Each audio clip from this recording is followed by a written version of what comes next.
Nang isilang ka sa mundong ito, laking tuwa ng magulang mo, at ang kamay nila ang inyong ilaw.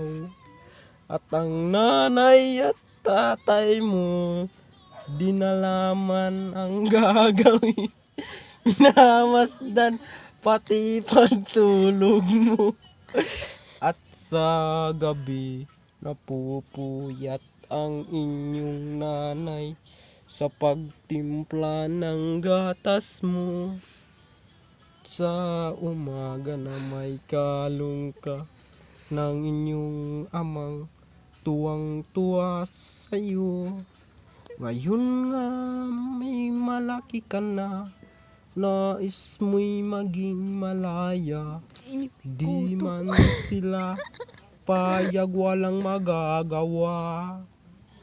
Ikaw nga ay biglang nagbago, naging matigas ang iyong ulo, at ang payo nila'y sinuway mo.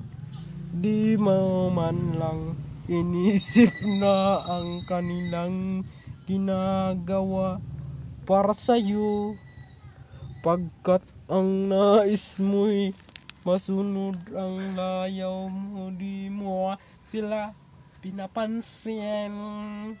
Nagdaang ang mga araw at ang landas mo ay naligaw. Ikaw ay natutuwa sa masamang bisyo.